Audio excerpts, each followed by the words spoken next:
Assalamualaikum warahmatullahi wabarakatuh. Bismillahirrahmanirrahim. Alhamdulillahirabbil alamin wal 'aqibatu lil muttaqin wala 'udwana illa 'alal zalimin. Asyhadu an la ilaha illallah wahdahu la syarikalah wa asyhadu anna Muhammadan 'abduhu wa rasuluhu as-safiyyu min khalqihi wa khaliluh. Allahumma shalli wa sallim wa barik ala Muhammad wa ala alihi wa sahbihi ajma'in. Amma ba'd. Kaum muslimin, keluarga besar Masjid Hidayah yang dimuliakan Allah Subhanahu wa taala, alhamdulillah pagi ini dengan izin dan juga rahmatnya Allah Subhanahu wa taala kita bisa lanjutkan kajian tafsir Al-Qur'an yang insya Allah akan membahas mengenai surah Al-Baqarah ayat 87. Namun bersamaan dengan kajian ini, insya Allah hari ini Pak Robi ingin tasyakuran sehubungan dengan lulusnya Ananda Rizki, Muhammad Rizki. Semoga Allah Subhanahu wa taala memberikan kelulusannya sebagai kelulusan yang memberkahi, ilmunya ilmu yang berkah, dan kemudian selama perjalanan hidupnya juga diberkahi oleh Allah Subhanahu wa taala. Bersamaan dengan itu, mari kita niatkan juga bagi semua yang lulus, adik-adik kita, anak-anak kita yang lulus bersamaan dengan tasyakuran hari ini, semoga kecipratan pahala dari kebaikan yang dilakukan oleh keluarga Pak Robi. Ala hadhihi niyyah wa kulli niyyatin shalihah wa ila hadratin Nabi Mustafa Muhammadin sallallahu alaihi wasallam. Al-Fatihah. A'udzu billahi minasyaitonir rajim. Bismillahirrahmanirrahim. Alhamdulillahirabbil alamin arrahmanir rahim maliki yaumiddin iyyaka na'budu wa iyyaka nasta'in ihdinas siratal mustaqim siratal ladzina an'amta 'alaihim ghairil maghdubi 'alaihim waladdallin. Yang kedua, banyak di antara anggota keluarga kita yang saat ini mungkin dalam keadaan sakit, tidak sehat, entah apapun, termasuk Bapak Ketua Pembangunan Masjid Hidayah. Beliau dalam keadaan sakit beberapa hari ini. Memang ada yang biasa sakitnya, apapun bentuk sakitnya itu, mari kita mintakan kepada Allah Subhanahu wa taala. Semoga keluarga besar kita semuanya dimanapun dia berada senantiasa diberikan kesehatan oleh Allah, yang sakit segera disembuhkan oleh Allah Subhanahu wa taala. Anta asy-syafi la syifaan illa syifauka ya Allah. Isfi mardahum, isfi mardahum, isfi mardahum min ladunka la syifaan illa minka syifaan la yughadiru saqaman wala alama. Al-Fatihah. A'udzu billahi minasyaitonir rajim. Bismillahirrahmanirrahim. Alhamdulillahirabbil alamin arrahmanir rahim maliki yaumiddin iyyaka na'budu wa iyyaka nasta'in ihdinas siratal mustaqim siratal ladzina an'amta 'alaihim ghairil maghdubi 'alaihim waladdallin. Amin. Yang ketiga, yang terakhir, untuk kita semua yang senantiasa hadir di majelis ini, semoga Allah Subhanahu wa taala memberikan kekuatan lahir batin, sehat walafiat, kekuatan iman dan Islam sehingga kita selalu hadir. Kenapa kita perlu selalu hadir? Karena di zaman yang sangat cepat perubahannya dengan banyaknya musibah ini, kita harus mengetahui musibah itu berasal dari Allah. Ketika musibah itu berasal dari Allah, kita harus mendekat kepada Allah. Kita harus lebih banyak ke masjid. Karena dengan hanya cara itulah Allah Subhanahu wa taala akan meredakan musibah ini. Jadi kalau kita takut kepada Allah, jangan justru lari dari Allah, tapi beradalah di tempat di mana Allah Subhanahu wa taala berada. Dan tempat yang paling bagus itu adalah masjid kita ini. Tentu dengan tetap menerapkan protokol kesehatan. Semoga kita semua diberikan sehat afiat, kekuatan iman dan Islam, semangat untuk senantiasa berada di jalan Allah Subhanahu wa taala. Ila hadhihi niyyah wa kulli niyyatin shalihah. Al-Fatihah. A'udzu billahi minasyaitonir rajim. Bismillahirrahmanirrahim. Alhamdulillahirabbil alamin arrahmanir rahim maliki yaumiddin iyyaka na'budu wa iyyaka nasta'in ihdinas siratal mustaqim siratal ladzina an'amta 'alaihim ghairil maghdubi 'alaihim waladdallin. Mari kita baca bersama-sama beberapa ayat yang menjadi tema dari kajian kita pada kesempatan pagi hari ini. أعوذ بالله من الشيطان الرجيم بسم الله الرحمن الرحيم ولقد آتينا موسى الكتاب وقفينا من بعده بالرسل وآتينا عيسى ابن مريم البينات وأيدناه بروح القدس أفكلما جاءكم رسول بما لا تهوى أنفسكم استكبرتم ففريقا كذبتم وفريقا تقتلون وقالوا قلوبنا غلف بل لعنهم الله بكفرهم فقليلا ما يؤمنون ولما جاءهم كتاب من عند الله مصدق لما معهم وكانوا من قبل يستفتحون على الذين كفروا فلما جاءهم ما عرفوا كفروا به فلعنة الله على الكافرين بئس ما اشتروا به أنفسهم أن يكفروا بما أنزل الله بغيا أن ينزل الله من فضله على من يشاء من عباده فباءوا بغضب على غضب وللكافرين عذاب مهين وإذا قيل لهم آمنوا بما أنزل الله قالوا نؤمن بما أنزل علينا ويكفرون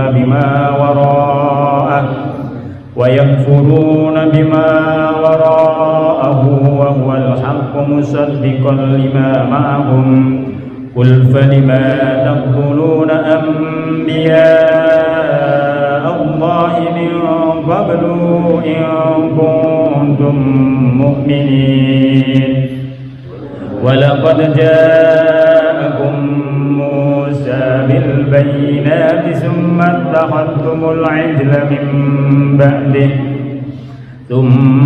اتخذتم العجل من بعده وأنتم ظالمون وإذ أخذنا ميثاقكم ورفعنا فوقكم الطور خذوا ما آتيناكم بقوة واسمعوا قالوا سمعنا وعصينا وأشربوا في قلوبهم العجل بكفرهم قل بئس ما يأمركم به إيمانكم إن كنتم مؤمنين قل إن كانت لكم الدار الآخرة عند الله خالصة من دون الناس فتمنوا الموت إن كنتم صادقين ولن يتمنوا أبدا بما قدمت أيديهم والله عليم بالظالمين صدق الله العظيم. Bismillahirrahmanirrahim. Walaqad ataina, dan sungguh kami telah memberi Musa kepada Nabi Musa alaihissalam Alkitab, yaitu Taurat. Kalau Allah menyebut kalimat Musa dalam kaitannya dengan wahyunya Allah Subhanahu wa taala, berarti include di dalamnya adalah pengikutnya Nabi Musa alaihissalam. Karena semua nabi nanti memiliki ummah. Oleh sebab itu dalam Al-Quran cukuplah disebut Musa untuk mengatakan bahwa Alkitab itu juga diberikan kepada umatnya, sama dengan Rasulullah SAW. Kalau Allah menyebut sungguh kami telah menurunkan Al-Quran kepadamu Muhammad, itu berarti bahwa untuk Muhammad dan juga untuk umatnya. Inilah yang dalam bahasa Al-Quran kadang Allah menyebut sebagian, tapi yang dimaksudkan adalah seluruhnya. Tapi kadang Allah menyebut seluruhnya, tapi yang dimaui sebenarnya, yang dimaksud di situ adalah sebagiannya. Inilah balaghatul Quran, bagian dari bahasa ataupun gaya bahasa Al-Quran. Wa qaffayna, dan juga ayat ba'na, kami susulkan nanti setelah Nabi Musa alaihissalam, mim ba'dihi, sesudahnya kami susulkan, mim ba'dihi, sesudah Nabi Musa alaihissalam, birrusul, dengan banyak utusannya Allah subhanahu wa ta'ala. Kalau kita merujuk kepada surah Al-Qasas, di dalam surah Al-Qasas dijelaskan oleh Allah subhanahu wa ta'ala, Allah membagi periode kehidupan di bumi ini berdasarkan periodenya, itu dibagi menjadi 3. Yang pertama disebut dengan Al-Qurun Al-Ula, yaitu abad-abad yang pertama. Abad-abad pertama itu adalah mulai Nabi Adam alaihissalam sampai Nabi Musa alaihissalam. Jadi batasan Nabi Musa. Apa ciri dari umat yang ada di situ? Ciri umat yang ada di situ adalah umat yang luar biasa ketika mereka mendustakan nabinya, mendustakan rasulnya. Lalu setelah mereka mendustakan rasulnya, mereka memusuhinya luar biasa. Lalu kemudian mereka tidak mengamalkan semua yang diperintahkan oleh Allah kepada Rasulnya itu. Lalu setelah itu mereka ingin membunuh para Rasulnya. Jadi umat manusia itu selalu begitu. Inilah Al-Qurun Al-Ula, inilah abad-abad pertama yang kemudian Allah subhanahu wa ta'ala, kalau Allah kemudian memberikan azab kepada mereka, maka azabnya itu sifatnya menyeluruh, semuanya dibinasakan oleh Allah, kecuali orang-orang yang baiknya. Maka bumi ini dari dulu sebenarnya diwariskan oleh Allah subhanahu wa ta'ala untuk orang-orang yang beriman dan bertakwa kepada Allah subhanahu wa ta'ala. Lalu Al-Qurun Ats-Tsaniyah, lalu abad-abad yang kedua, di sini disebut wa qaffayna mim ba'dihi birrusul, setelah Nabi Musa alaihissalam nanti Allah menghancurkan, membinasakan Fir'aun bersama pengikutnya. Setelah itu tidak ada lagi, Allah tidak lagi kalau menghancurkan satu kaum seperti itu, karena para nabi ini meminta kepada Allah, menyerahkan kepada Allah. Nabi Ibrahim menyerahkan kepada Allah, sudah mulai dari Nabi Ibrahim, tapi diakhiri nanti Nabi Musa alaihissalam. Nanti nabi-nabi sesudahnya, Nabi Isa alaihissalam juga begitu, tidak berdoa untuk menghabisi seluruh orang-orang yang tidak beriman kepadanya, tapi menyerahkan kepada Allah. Ya Allah, mereka itu juga umatmu, kalau karena keingkaran mereka engkau ingin siksa, siksalah. Tapi kalau enggak, sebenarnya engkau maha pengampun, oleh karena itu kami kembalikan kepadamu. Maka pada Al-Qurun Ats-Tsaniyah di sini, pada abad-abad yang kedua ini, Allah tidak lagi membinasakan mereka secara keseluruhannya, cuma tertentu saja, sifatnya lokal. Nanti ada disebut dengan Al-Qurun Ats-Tsalisah atau Al-Akhirah, ada abad-abad yang terakhir, yaitu abad-abad yang ketiga. Jadi Al-Qurun Ats-Tsaniyah ini, abad-abad yang kedua ini dimulai dari mana? Dari Nabi Musa alaihissalam sampai Nabi Isa alaihissalam, sampai di situ. Maka kita bisa melihat nanti Nabi Isa sekalipun tetap akan dibunuh oleh kaumnya, karena tabiat manusia yang tidak beriman begitu. Mereka pengen bebas melaksanakan apa saja di dunia, sehingga orang-orang baik mereka binasakan. Lalu yang ketiga ataupun yang terakhir, Al-Qurun Al-Akhirah. Abad-abad yang terakhir ini mulai dari mana? Dari mulai Rasulullah SAW sampai hari kiamat. Maka Rasul menjamin kepada kita semua, kepada umatnya, tidak akan kita dibinasakan secara menyeluruh. Wa ma kuntu mu'adzibahum wa anta fihim, kata Allah dalam Al-Qur'an. Tentu aku tidak akan mengazab umatmu Muhammad selama engkau ada di dalamnya. Dalam ayat yang lain dikatakan, sungguh aku tidak akan mengazab umatmu Muhammad selama di antara umat itu masih ada orang yang senantiasa beristighfar kepada Allah Subhanahu wa taala.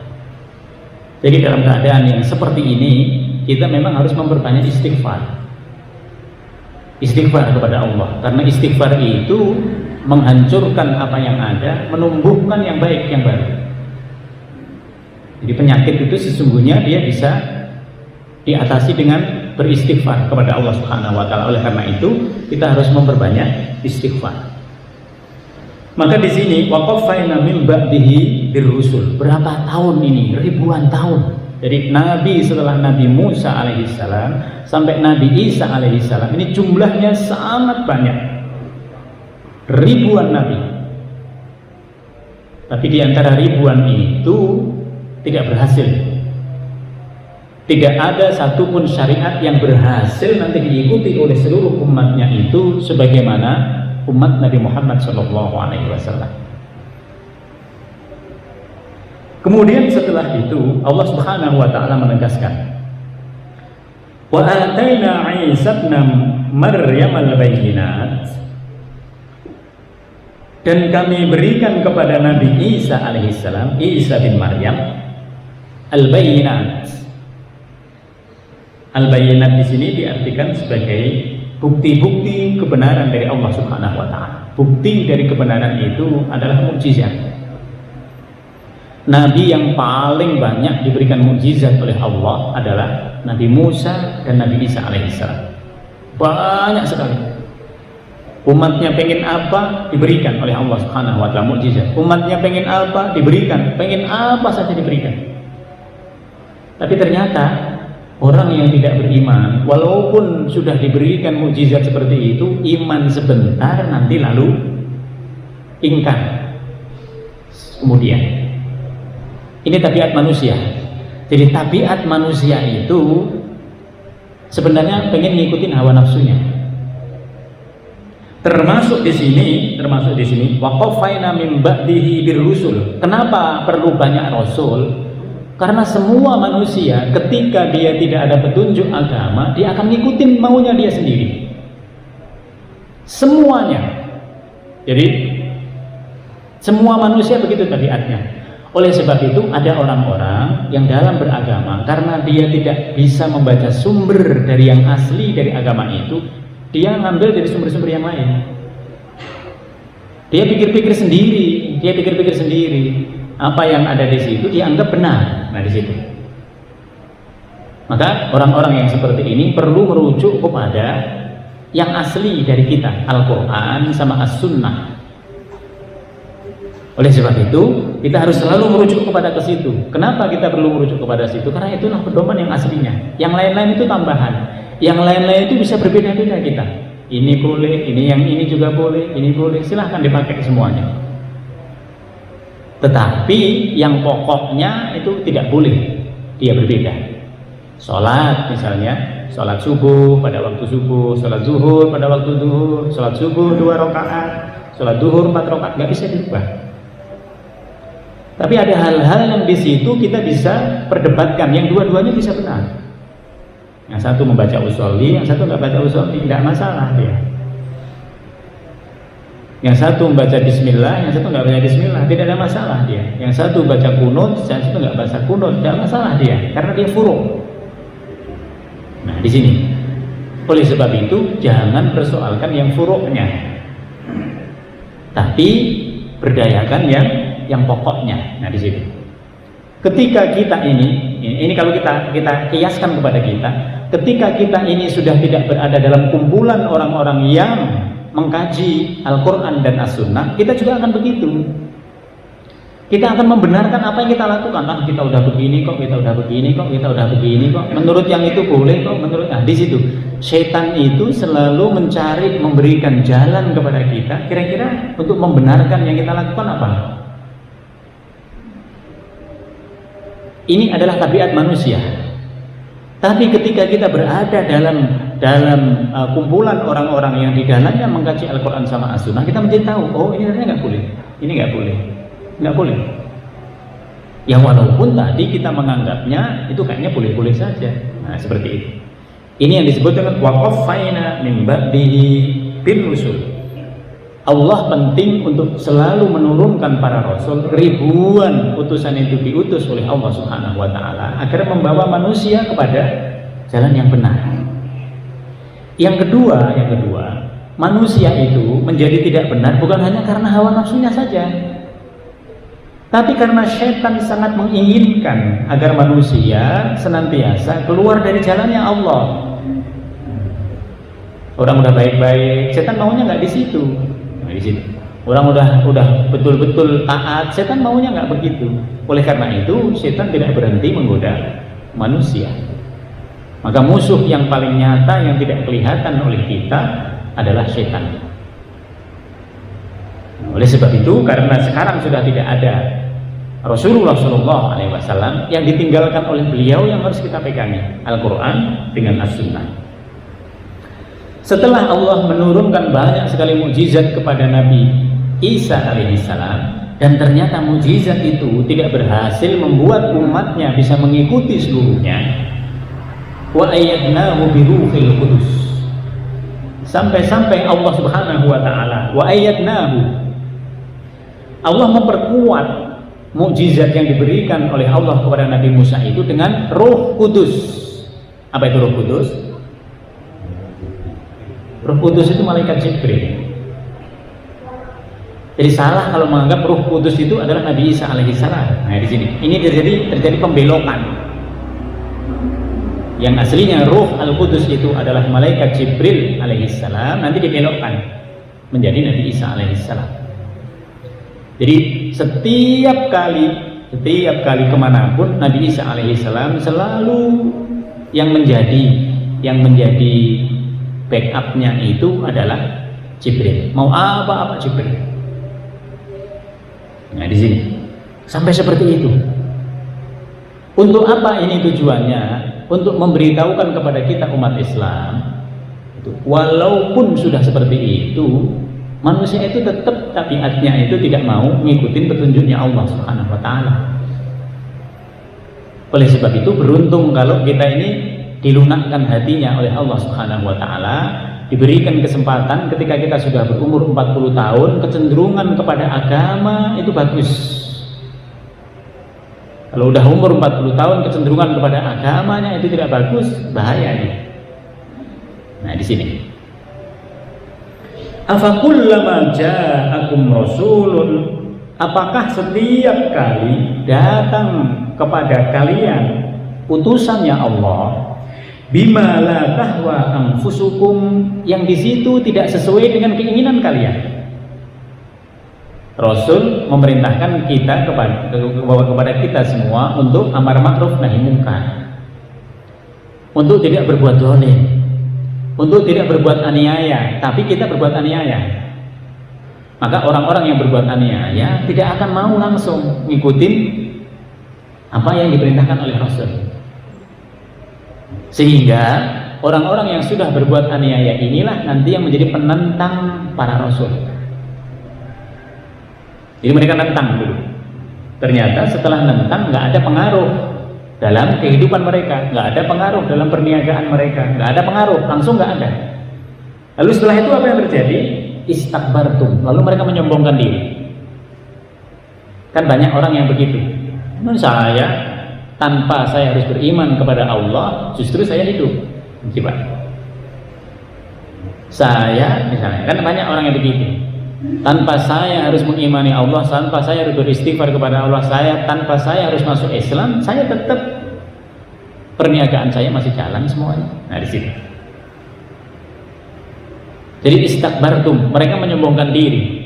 Oleh karena itu dalam hadis Allah Subhanahu wa taala melalui Rasulullah sallallahu alaihi wasallam mengabarkan kepada kita salah satu ciri di mana Allah Subhanahu wa taala memberikan kebaikan kepada kita adalah kita tidak begitu banget terhadap urusan dunia.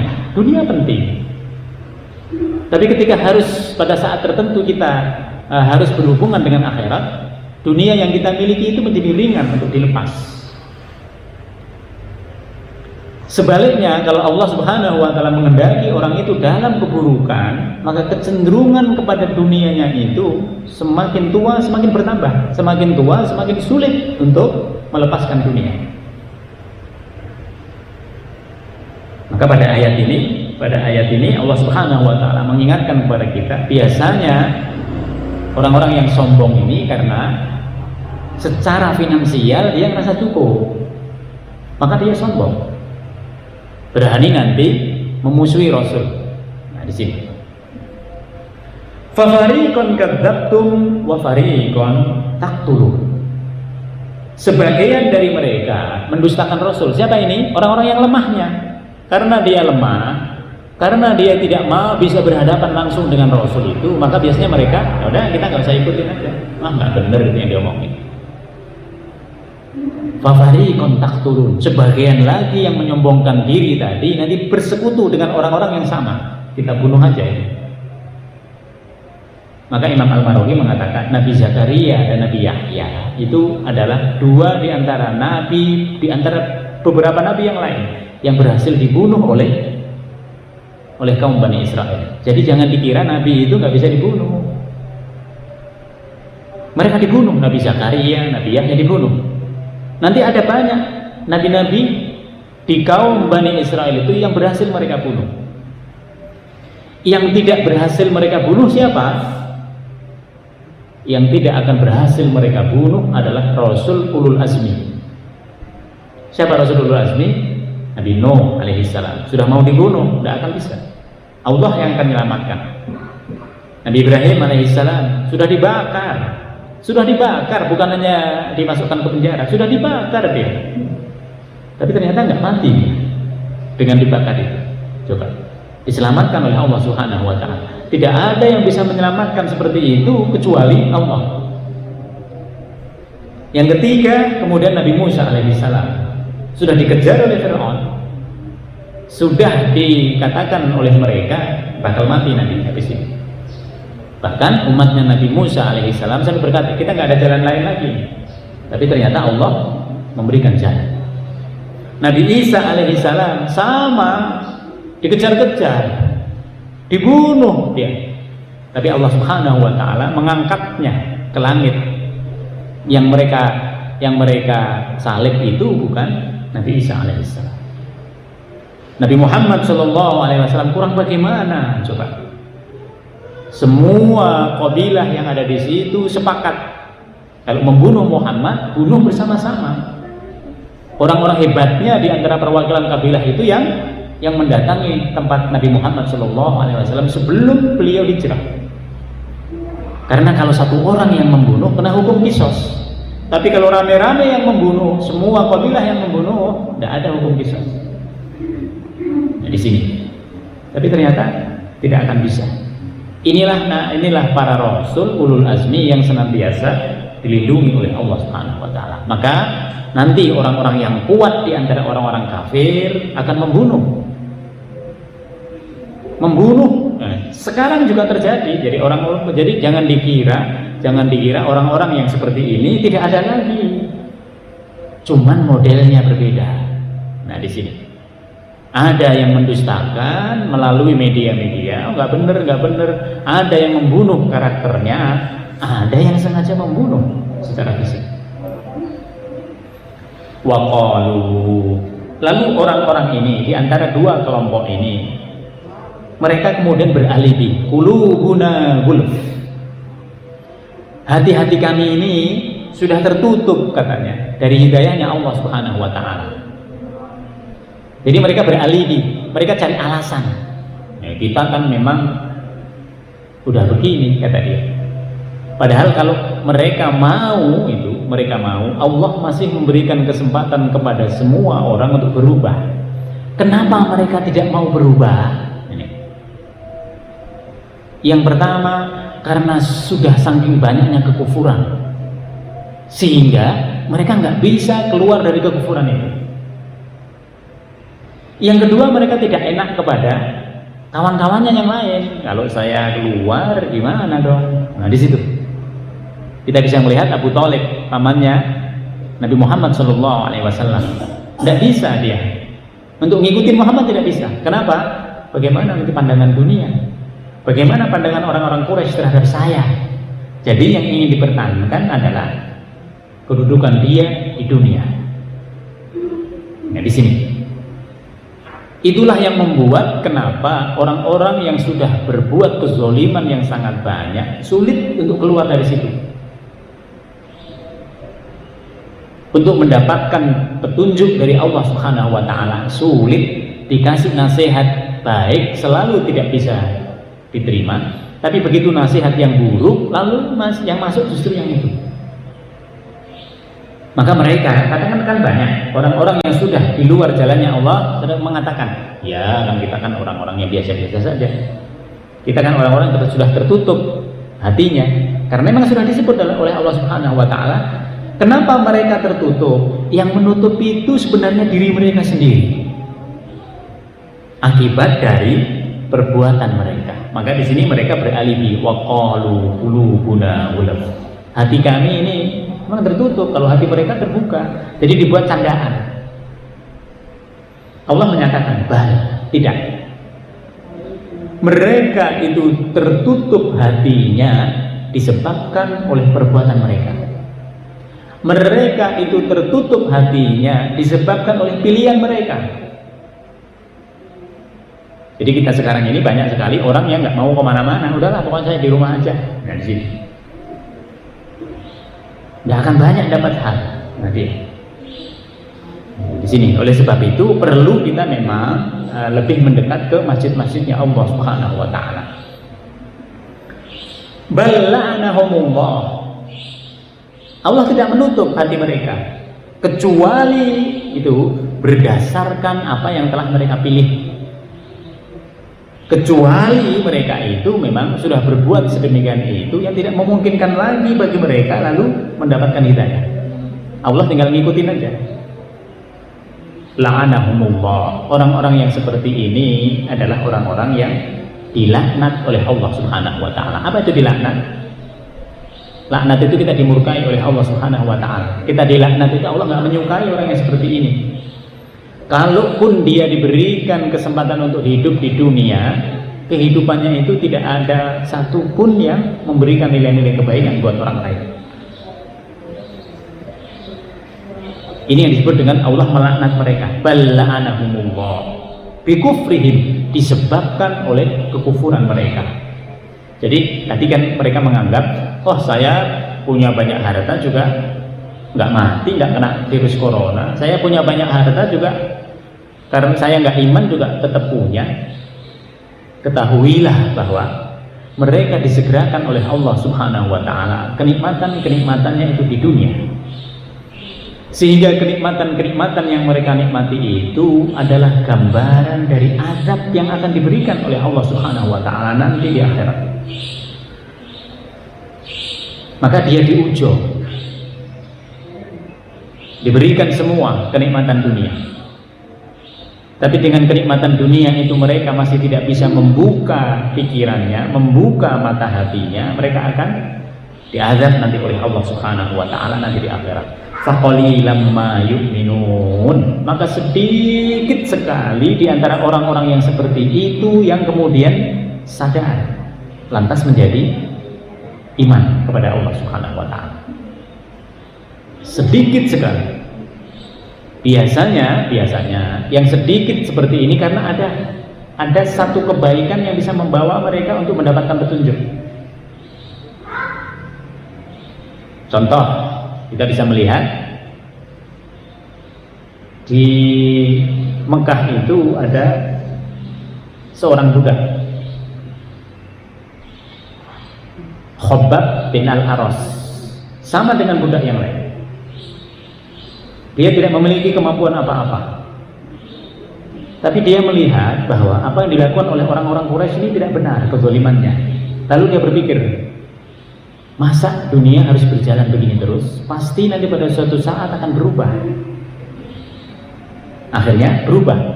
Nabi Muhammad menyatakan diri sebagai nabi, lalu dia masuk Islam. Ada kebaikan dari dia yang membuat dia itu bisa mendapatkan petunjuk dari Allah. Sayyidina Umar radhiyallahu anhu kurang bagaimana memusuhinya Nabi. Bahkan dia sendiri yang mau akan aku habisi itu Muhammad. Tapi ada beberapa hal yang kalau Bapak perhatikan, ada sisi baik dari Umar itu yang tidak bisa dinafikan oleh siapapun. Ketika Abu Bakar radhiyallahu anhu memerdekakan Al-Khabbab bin Al-Aras, kemudian Abu Bakar memerdekakan Bilal, Umar mengatakan dalam hatinya, sungguh baik banget ini Abu Bakar. Sungguh baik banget ini Abu Bakar. Hanya itu. Jadi dia melihat apa yang dilakukan oleh Abu Bakar itu kebaikan yang murni, yang sebenarnya sama ada di dalam hatinya. Itulah yang nanti mengarahkan Sayyidina Umar radhiyallahu anhu untuk mudah mendapatkan petunjuk. Ketika dia datang ke tempat adiknya Fatimah binti Khattab, lalu dibacakan di situ, setelah dia menempelkan adiknya, lalu adiknya itu keluar darah dari mukanya, lalu dibacakan surah Thaha. Setelah dibacakan surah Thaha itu, dia baru terhenyak. Ini tentu bukan kata-kata manusia. Baru setelah itu dia percaya. Ada hal-hal yang kecil, kebaikan-kebaikan asli yang dimiliki oleh manusia, itu yang bisa mengarahkan dia untuk mendapatkan petunjuk dari Allah Subhanahu wa taala. Maka tadi sedikit yang seperti itu, kebanyakannya kalau dia sudah dalam kezaliman yang nyata, tertutup semua kebaikan-kebaikan itu. Walamma ja'ahum, dan ketika sampai kepada mereka kitabun Al-Quran, kepada siapa ini? Orang-orang Yahudi yang ada di Madinah. Jadi orang-orang Yahudi ini Pak, dari daerah Palestina mereka hijrah ke Madinah. Kenapa mereka hijrah?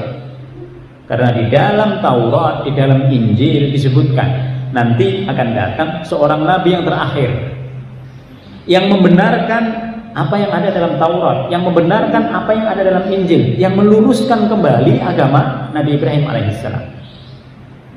Nabi itu akan berada di sekitar daerah Jazirah Arab, maka dia ke situ. Dia cari daerah di situ yang banyak lembahnya, yang banyak batu-batuannya, tapi yang di situ juga tumbuh banyak pohon kurma. Maka mereka datang ke Madinah. Mereka mengatakan nanti kalau Nabi ini datang kita akan mempercayainya. Sebagaimana kita mempercayai Isa dan juga mempercayai Nabi Musa. Walamma ja'ahum, ketika Nabi ini datang kepada mereka, datang apa? Kitabun Al-Qur'annya min indillahi, dari sisi Allah Subhanahu wa taala, musaddiqal lima ma'ahu, yang kalau diperhatikan Al-Quran itu membenarkan apa yang ada dalam Taurat, apa yang ada dalam Injil. Wa kanu min qablu, sebelumnya itu mereka yastaftihuna 'alal ladzina kafaru, mereka menolak orang-orang kafir yang ada di mana? Yang ada di Madinah, yaitu orang-orang Bani Aus dan Bani Khazraj, maupun yang ada di Mekah. Mereka mengatakan ini sudah dekat, ini akan datang Nabi yang terakhir. Jadi mereka sudah umumkan. Maka di Mekah sendiri itu mereka juga sudah terdengar ini akan datang Nabi yang terakhir yang akan turun di Mekah. Siapa Nabi yang terakhir ini tidak ada yang tahu. Kalau Nabi ini nanti sudah mengatakan dan memproklamirkan dirinya sebagai Nabi, kita harus cepat mengikutinya. Ternyata nanti yang memproklamirkan seperti itu adalah Nabi Muhammad SAW. Apa yang terjadi? Walamma ja'ahum, ketika datang kepada mereka nabi ini, ma apa-apa arafu, yang telah mereka ketahui, apa yang terjadi? Kafaru bih, mereka justru yang mengingkari nabi yang satu ini. Coba, inilah perilaku dari orang-orang Yahudi. Kenapa mereka ingkar? Yang pertama, karena nabi ini ternyata bukan dari keturunan kaum Bani Israel. Coba, nabi ini adalah nabi dari keturunan orang-orang Arab, sehingga mereka nggak mau. Oleh sebab itu nanti terbukti ketika kaum Aus dan kaum Khazraj yang sudah 300 tahun mereka berperang, mereka datang ke Mekah mendatangi nabi yang ini. Untuk apa tujuannya? Agar nabi ini mau mendamaikan mereka. Lalu setelah itu Nabi Muhammad SAW membuat baiat. Apa itu baiat? Diajak mereka untuk berjanji. Perjanjian dengan Nabi Muhammad SAW bahwa sebelum Nabi Muhammad datang ke sana, Nabi akan mengirim utusan. Tapi mereka harus mengikuti syariatnya Nabi Muhammad SAW. Pertanyaannya adalah, apakah ada di antara orang Aus dan orang Khazraj ini orang Yahudi? Tidak ada. Jadi mereka yang mengatakan dulu akan datang Nabi, sudah dekat ini datangnya Nabi ini. Tapi begitu Nabi ini nanti datang dan menyatakan beliau adalah utusannya Allah Subhanahu wa Ta'ala, diberikan nanti Al-Quran, tapi mereka justru mengingkari. Inilah tabiat dari kaum Bani Israel yang dulu kemudian terjadi lagi kepada kaum Bani Israel yang ada di Madinah, dan yang sampai sekarang juga seperti ini. Maka sedikit di antara orang-orang Yahudi itu yang betul-betul mereka menjadi pemeluk agama Islam. Karena Nabi Muhammad ini bukan keturunan Nabi Ishak, tapi Nabi Muhammad ini nanti keturunannya Nabi Ismail. Nah, di situ Ismail ini nanti walaupun bapaknya sama-sama Ibrahim, tapi nanti di Arab dia, keturunan orang Arab. Sementara Ishak nanti ada di kaum Bani Israel, Ishak, Yakub, terus termasuk Nabi Musa alaihissalam dan seterusnya. Apa yang dikatakan oleh Allah Subhanahu wa Ta'ala atas perbuatan mereka ini? Allah menyatakan, bi'sa mashtaro bihi anfusahum. Sungguh jelek sekali, sungguh buruk sekali apa yang mereka jual dari diri mereka sendiri. Jadi kita punya jiwa, Bu. Jiwa kita ini milik siapa? Kita mengatakan milik kita. Aslinya milik siapa? Milik Allah. Harusnya jiwa kita ini, karena dia miliknya Allah, kita ini hanya diberikan kesempatan untuk memanfaatkannya di dunia dengan yang baik-baik. Maka kembalikan juga kepada Allah. Bagaimana mengembalikan kepada Allah? Lakukan semua yang baik yang diperintahkan oleh Allah di dunia. Tapi ternyata mereka tidak. Maka kita menjual, bi'sa mashtaro. Kita menjual diri kita ini bukan di jalan Allah, tapi di jalan setan. Maka seburuk-buruknya kita menjual jiwa kita adalah dari dulu yang sudah mendapatkan petunjuk dari Allah, kita bawa kepada kesesatan. Maka di sini dikatakan bi'sa mashtaro bihi anfusahum ayyakfuru bima anzalallah, yaitu dengan mengingkari semua yang diturunkan oleh Allah. Nabi dan Rasul itu yang memilih Allah. Tidak bisa Nabi dan Rasul itu dididik di sekolah, tidak bisa. Tidak bisa orang itu, pokoknya kita calonkan dia ini menjadi Nabi dan Rasul. Tidak. Yang memilih para Nabi dan Rasul itu Allah. Oleh sebab itu hak prerogatif Allah untuk memilih dari siapa, dari kaum mana. Maka Nabi itu nggak boleh diiriin. Oh, nabinya kan Arab, saya kan orang Indonesia, saya nggak mau, karena saya orang Indonesia, saya harus mau ngikutin Nabi orang Indonesia. Nabi palsu kalau orang Indonesia. Nah, di situ. Jadi kita tidak bisa iri kepada Allah Subhanahu wa taala terhadap ketentuan yang itu hak prerogatifnya Allah. Sama juga kita tidak bisa iri, aduh saya nggak mau masuk Islam. Kenapa? Karena bapak saya begini. Saya maunya bapak saya itu yang sekarang jadi presiden. Nah, maunya begitu. Baru masuk Islam. Nggak bisa. Hak prerogatif Allah lah melahirkan kita ini dari ibu yang mana, dari bapak yang mana, lahir di mana, kapan lahirnya. Hak prerogatif Allah. Ada banyak hal di dalam tubuh kita ini yang hak prerogatif Allah. Umur itu hak prerogatif Allah. Kita nggak bisa. Ya Allah, kita hanya bisa minta, ya Allah, begini-begini. Tapi ketentuannya, si ini meninggal tanggal berapa, jam berapa, tidak ada yang tahu. Oleh sebab itu, yang bisa kita usahakan hanya mengusahakan untuk senantiasa berada di jalannya Allah. Tidak lebih dari itu. Kalau kita sudah berada di jalannya Allah, kita itu fi dhimmatillah. Kita dalam tanggungan Allah. Kalaupun meninggal, udah Allah yang menanggung semuanya. Tapi dengan catatan kita beriman dan kita senantiasa berusaha untuk berada di jalan Allah Subhanahu wa taala.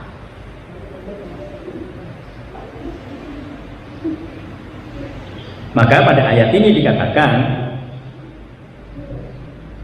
bi'sa mashtaraw bihi anfusahum ayyakfuru bima anzalallah baghyan ayyunazzilallahu min fadlihi ala man yasha. Jadi apa sebabnya mereka itu ingkar? Karena mereka dengki. Jadi dengki itu adalah penyakit yang pertama-tama yang masuk dalam tubuh manusia yang merusak keimanannya. Orang Yahudi dengki kepada Nabi Muhammad karena dia bukan orang Yahudi. Kita melihat Qabil dengki kepada adiknya yang bernama Habil. Jadi dengki inilah yang sering dimanfaatkan oleh syaitan, lalu orang itu kalah. Karena ada dengki, maka anak bisa membunuh ayahnya. Karena ada dengki, anak bisa membunuh ibunya karena dianggap tidak adil. Mulanya dari mana? Dari dengki. Kalau syaitan itu sudah masuk dalam kedengkian, orang itu bisa kalah. Bisa tertutup akal sehatnya. Maka sama dengan kaum Bani Israel. Ketika mereka sudah dengki, yang terjadi seperti ini. Faba'u bighadabin ala ghadab. Karena itulah nanti mereka menanggung kemurkaan demi kemurkaan yang berasal dari Allah. Karena mereka sudah melampaui batas. Dari dulu sudah melampaui batas. Taat lalu keluar lagi, taat lalu ingkar lagi, taat lalu ingkar lagi. Katanya mau iman kepada Nabi Muhammad sudah bertahun-tahun, sudah tinggal di situ. Begitu Nabi Muhammad datang, tidak beriman.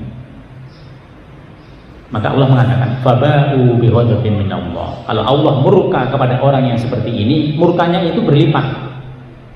Kenapa? Muzabdabina baina dzalik. Ada orang, saya masuk Islam, murtad, Islam, murtad, Islam, murtad. Nah, yang kayak gini ini azabnya di sisi Allah Subhanahu wa taala juga berlipat. Ini yang disebut dengan muzabdabina baina dzalik. Orang ini enggak jelas. Kadang Islam, kadang keluar, kadang Islam, kadang murtad, kadang Islam, kadang murtad. Oleh sebab itu dalam surah Al-Fatihah ketika kita membaca Shiratal ladzina an'amta 'alaihim ghairil maghdubi 'alaihim waladdallin. Maghdub sama dengan di sini ghadab. Siapa orang-orang yang maghdub, yang dimurkai oleh Allah Subhanahu wa taala?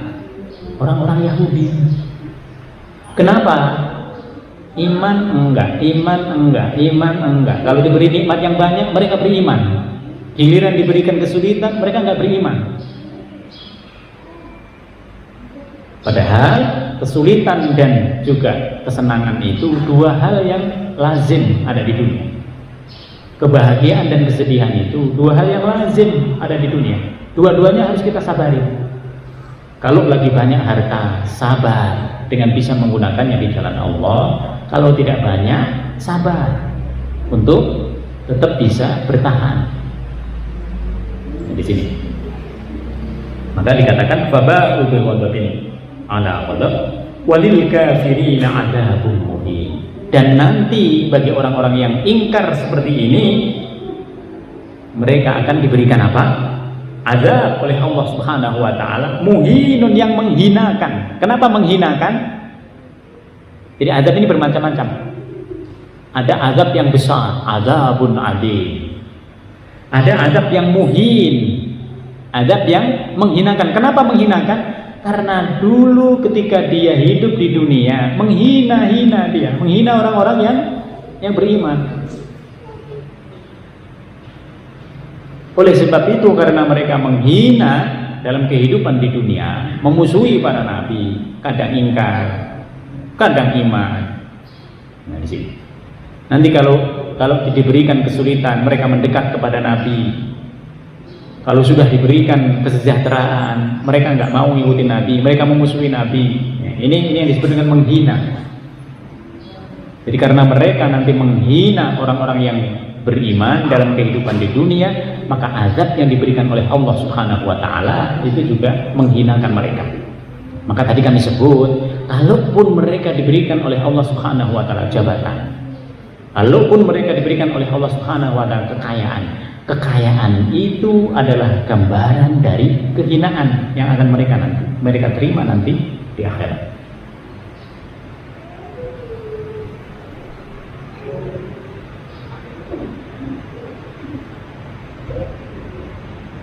Satu lagi, wa idza qila lahum, apabila dikatakan kepada mereka, aminu bima anzalallah, berimanlah dengan apa yang telah diturunkan oleh Allah berupa wahyu Al-Quran. Apa jawab mereka? Qalu, mereka menjawab, nu'minu bima unzila alaina wa yakfuruna bima wara'ah. Mereka menjawab, kami hanya beriman kepada yang diturunkan oleh Allah kepada kami, kepada nabi kami, yaitu Nabi Isa alaihissalam dan Nabi Musa alaihissalam. Wa yakfuruna bima wara'ah, dan mereka ingkar kepada wara'ah, yang di belakangnya Taurat, yang di belakangnya Injil apa? Al-Quran. Kami nggak beriman kepada Al-Quran. Coba. Padahal Al-Quran itu musaddiqon, membenarkan apa yang ada dalam Taurat dan Injil. Al-Quran itu menyempurnakan apa yang ada dalam Taurat dan Injil. Al-Quran itu menasah, mengganti apa-apa yang ada dalam Taurat dan Injil.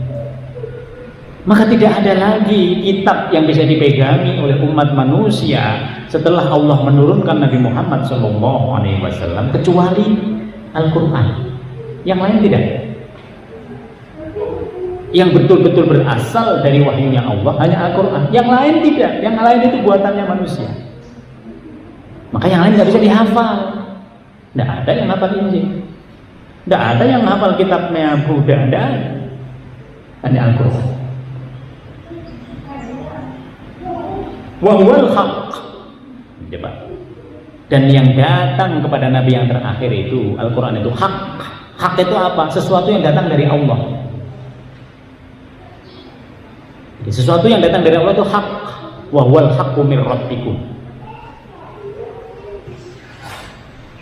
Musaddiqal lima ma'ahum, yang membenarkan terhadap Taurat dan Injil yang mereka pegangi. Ada hukum zina yang tetap digunakan, ada hukum kisos yang tetap digunakan, ada ibadah-ibadah, sholat, zakat, beristighfar, masih diteruskan.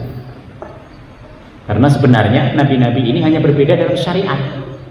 Nabi Nuh adalah Islam syariat, Nabi Musa Islam syariat, Nabi Ibrahim Islam syariat, Nabi Isa alaihissalam Islam syariat. Nabi yang lain apa? Islam akidah. Karena mereka berakidah kepada Allah, syariatnya mengikuti kepada 4 nabi ini. Tapi nanti begitu giliran datang nabi yang terakhir, Nabi Muhammad SAW, disitulah bersatu antara akidah dan juga syariat. Maka tidak boleh lagi orang ingkar kepada Nabi Muhammad, orang tidak mengakui Al-Quran. Kul, katakan kepada mereka, Falima taqtuluna anbiya Allah min qabl. Kenapa mereka itu tega membunuh para nabi-nabinya Allah, membunuh utusan Allah sebelumnya? Kenapa kakek nenek moyang mereka itu membunuh manusia yang bukan nabi saja? Itu sama dengan membunuh seluruh manusia. Bagaimana kalau yang dibunuh itu seorang nabi, seorang pembawa wahyunya Allah Subhanahu wa taala? Maka dosanya luar biasa. In kuntum mu'minin, kalau mereka betul-betul beriman, maka tentu mereka tidak akan melakukan itu. Kalau mereka lakukan itu berarti mereka ingkar, mereka kafir, mereka tidak dalam keadaan beriman. Oleh sebab itu, Bapak dan Ibu sekalian, kesimpulan yang bisa kita ambil pada ayat ini, kita mendapatkan banyak hal dari yang dilakukan oleh kaum Bani Israel yang menyalahi dari ketentuan Allah Subhanahu wa taala. Oleh sebab itu, kita jangan ngikutin mereka. Termasuk ngikutin mereka itu adalah kita ngikutin pikiran-pikiran kita sendiri, yang kemudian nanti kita benarkan, saya sudah benar kok. Nah, begitu. Ikutilah apa yang ada dalam Al-Quran, ikutilah apa yang ada dalam As-Sunnah, karena dengan itu kita berada dalam perahu yang besar. Perahu itu adalah perahu fi sabilillah, sehingga kalau ada apa-apa kita sudah aman insya Allah, karena kita berada di jalan Allah Subhanahu wa ta'ala. Demikian kurang lebihnya, mohon maaf. Mari kita tutup dengan bacaan doa. Bismillahirrahmanirrahim. Alhamdulillahirabbil alamin, hamdan na'imin, hamdan syakirin, hamdan yakin amal wa yakafiru mazidah. Ya Rabbana lakal hamdu kama yanbaghi li jalali karimah min sultan. Allahumma barik lana fi majlisina wa barik lana fi usratina wa barik lana fi dzurriyyatina wa barik lana fi ilmina wa barik lana fi amwalina. Rabbana innaka afuwwun karim tuhibbul afwa fa'fu anna. Allahumma adfa'anil bala wal baha wat ta'un wal marad wal humma al corona. Allahumma shfi mardahum, Allahumma shfi mardahum, Allahumma shfi mardahum ya Allah ya Arhamar Rahimin. Anta syafi la shifaan illa shifa'uk, la shifaan illa shifa'uk ya Allah, shifaan la yughadiru saqaman wala alam. Allahumma yassir umurana wa sahih a'malana wa zayyin qulubana bil iman. Rabbana atina fid dunya hasanah wa fil akhirati hasanah wa qina adzabannar. Subhanakallahumma bihamdika nasyhadu an la ilaha illa anta nastaghfiruka wa natubu ilaik. Subhana rabbika rabbil izzati amma yasifun wa salamun alal mursalin walhamdulillahi rabbil alamin. Demikian kurang lebihnya, mohon maaf. Assalamualaikum warahmatullahi wabarakatuh.